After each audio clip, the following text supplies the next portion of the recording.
Assalamualaikum warahmatullahi wabarakatuh. Perkenalkan, nama saya Suliadi. Saya akan mengajar mata kuliah pengantar peluang untuk semester ini. Sebelum kita masuk ke topik atau materi yang pertama, kita akan bahas dulu, bicarakan dulu beberapa hal terkait dengan perkuliahan kita. Yang pertama tentu saja terkait dengan peraturan-peraturan, apalagi sekarang ini kita kuliah secara online, dan juga deskripsi ringkas mata kuliah apa saja nanti yang akan kita bahas dalam perkuliahan kita nanti. Secara umum kita akan melakukan perkuliahan sebanyak 14 kali pertemuan. Semuanya online karena situasi yang tidak memungkinkan untuk tatap muka. Sebenarnya saya lebih suka untuk perkuliahan tatap muka. Oke, kita akan lihat bagaimana deskripsi mata kuliah kita untuk semester ini. Baik, perkuliahan kita untuk semester ini detailnya ya. Mata kuliahnya adalah pengantar peluang, kemudian yang mengajar saya sendiri, kemudian pustaka yang saya pakai itu sebenarnya masih ada satu lagi, yaitu pengantar peluang. Saya nggak tuliskan di sini. Ini dari Viscous in Probability. Ini sebenarnya sudah ada buku yang juga bahasa Indonesia, tapi bukan Viscous in Probability ya. Ada pengantar statistika kalau tidak salah. Itu karangan Walpole. Nanti mungkin saya lupa di sini nomor 3 ini adalah Walpole kalau nggak salah. Saya lupa tahunnya berapa. Kemudian kalau nggak salah pengantar statistika ini adalah terjemahan. Ini kalau nggak salah Gramedia. Pustaka utama kalau nggak salah. Gramedia.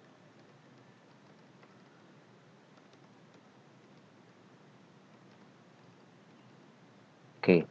Kalau yang mau pakai bahasa Indonesia mungkin bisa menggunakan buku yang ini, tetapi kalau yang bahasa Inggris bisa 2, terutama yang ini yang saya pakai banyaknya, yaitu dari Ross, Sheldon Ross. Ini Viscous in Probability cukup bagus ini. Bukunya agak lama, tapi masih relevan untuk kita pakai karena tidak banyak yang masih basic yang kita pakai, jadi buku-buku lama juga masih bagus. Kemudian ini yang penting adalah terkait dengan karena perkuliahannya online, ini harus selalu diingat.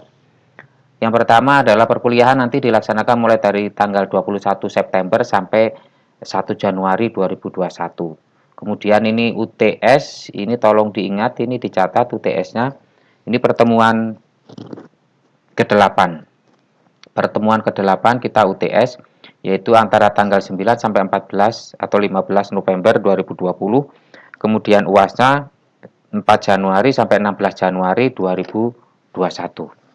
Kemudian aturan-aturan yang harus kita ikutin adalah ini perkuliahan online, jadi tidak ada hari libur. Kalau toh ketemu nanti hari tanggal merah misalnya, ya tetap aja perkuliahan dilaksanakan karena tidak dalam bentuk tatap muka. Kemudian kehadiran minimal 80%. Ini sudah ditetapkan sudah lama sekali. Saya yakin ini karena semester 3 sudah pada tahu bahwa kalau kehadiran kurang dari 80%, maka nanti tidak boleh ikut UAS, ujian akhir semester. Kemudian nilai akhir. Nilai akhir nanti akan terdiri dari 3 komponen utama, yaitu UTS 35%, UAS 35%, dan tugas, kuis, dan lain-lain itu 30%. Kemudian ini baru ada edaran kemarin bahwa setiap kali pertemuan itu harus ada kuis dan tugas. Ya, harus ada kuis dan tugas. Nah, kuisnya itu nanti multiple choice kebanyakan. Walaupun nanti juga akan ada yang sifatnya adalah isian, tetapi semuanya dikerjakan secara online. Jadi nanti tidak akan ada pengumpulan dalam bentuk soft file. Jadi tidak perlu misalnya dikerjakan di kertas kemudian difoto atau di-scan baru dikumpulkan, tidak ada. Yang di kelas saya semuanya serba online, jadi kalau toh nanti ada IC itu juga dikerjakan di eh, di apa ya, dikerjakan langsung di sistem, ya. Kecuali nanti kalau ada petunjuk khusus, bisa jadi tugas itu dalam bentuk dikerjakan di kertas, kemudian di scan atau di fotokopi baru di upload, ya. Kemudian ini juga punya kewajiban setiap kali pertemuan harus mengisi absensi. Kalau yang lupa mengisi absen, nanti akan berpengaruh pada kehadiran. Jadi bagaimana kalau misalnya kehadiran ini kurang dari 80%, seperti tadi saya katakan, dia tidak diperbolehkan ikut ujian akhir semester. Ya, jadi harus hadir. 80% itu kalau nggak salah cuma satu kali pertemuan boleh tidak hadir. Nah, bagaimana kalau sakit? Kalau sakit itu boleh tidak hadir, asal ada surat dokter. Kalau ada surat dokter, maka dia dianggap hadir. Jadi tidak masuk kategori tidak hadir, tetapi harus mengirimkan surat dokternya. Kemudian ini perwakilan kelas harus mengisi berita acara perkuliahan. Ini boleh ketua kelasnya, kalau yang baik mah lebih baik ketua kelasnya itu satu orang saja, kelas A atau kelas B masing-masing ada penanggung jawab satu orang yang harus mengisi berita acara perkuliahan. Isinya hanya menyatakan bahwa perkuliahan sudah dilaksanakan. Kemarin petunjuknya juga sudah saya kirimkan ke grup.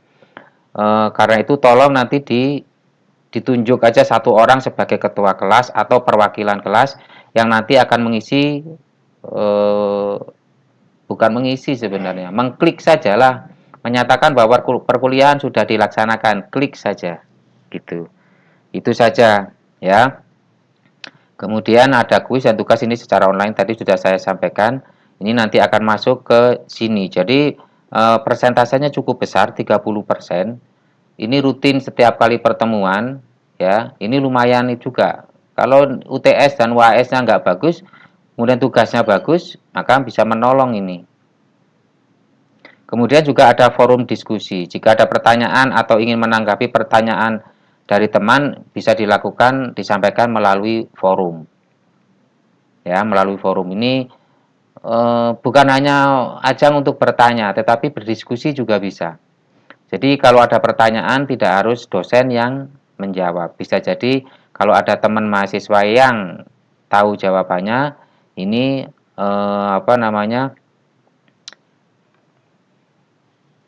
bisa juga menjawab. Karena nanti juga bisa jadi ada penilaian tersendiri dari dosen terkait dengan diskusi.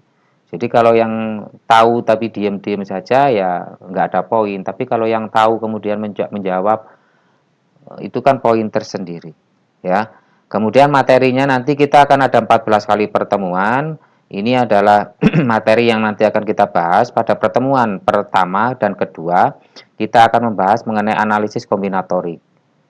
Ya, analisis kombinatorik ini sebenarnya lebih ke matematika diskrit. Kalau kalian mengambil matematika diskrit, ini sebagian kecil saja, ya.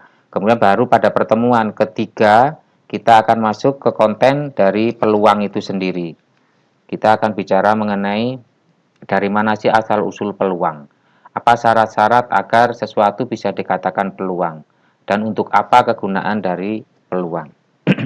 Kemudian kita masuk ke topik berikutnya, topik ketiga yaitu peluang bersyarat dan kebebasan. Ini topik yang sangat menarik karena aplikasinya sangat banyak nih di dunia nyata. Termasuk di bidang kesehatan, di bidang asuransi, di ekonomi, biologi, banyak sekali lah aplikasinya. Kemudian kita masuk ke peubah acak diskrit. Ini pertemuan 7 dan 8. Jadi materi UTS itu sampai pertemuan ke-6 ini saja. Ini ke atas nanti masuk UTS sampai sini. Kemudian UAS itu dari sini. Ya, UAS dari pertemuan ke-7 sampai pertemuan ke-14. Ini peubah acak kontinu, kemudian peubah acak bersama, peubah acak bersyarat, kemudian ekspektasi atau nilai harapan. Ini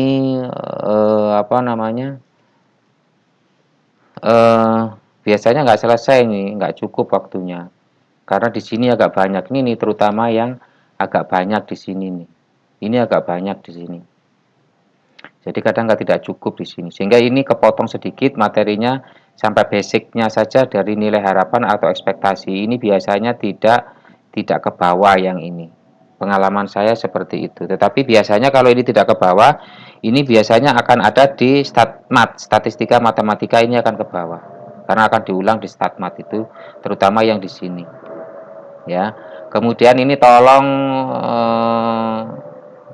dicatat UTS itu tanggal sekian, tanggal 9 sampai 14 November 2020, UAS-nya adalah 4 sampai 16 Januari 2021. Nanti sebelum itu biasanya saya sudah ngasih tahu mengingatkan bahwa minggu ini, minggu depan kita akan UTS. Oke, ini sebagai pengantar untuk materi perkuliahan. Apalagi yang harus saya sampaikan terkait dengan perkuliahan kita. Oh iya, tolong jangan lupa di sini absensi. Nanti di situ akan ada absensi atau kehadiran atau attendance ya. Diklik kemudian record kehadiran, harus diklik ya. Biasanya kalau ada yang belum absen, biasanya saya akan informasikan di grup. Jadi kalau pas kuliah itu biasanya saya sampaikan di grup ini yang belum absen pada kemana, biasanya seperti itu. Kemudian materi nanti akan saya upload, semua materinya saya upload di sistem.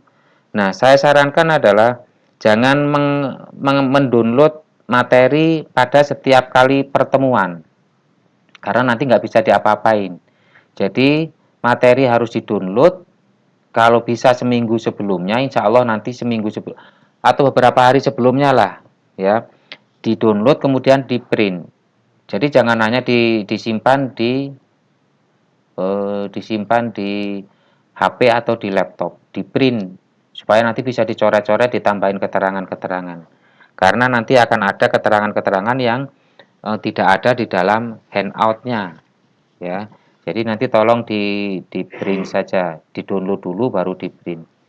Ini kalau pengantar peluang ini komplit 14 kali pertemuan, kita punya handout-nya. Jadi atau nanti kalau enggak, saya handout-nya itu saya kirimkan ke grup saja. Pertemuan 1 sampai pertemuan ke 14. Jadi nanti di sistem nggak usah di-download, tetapi tetap saya masukkan.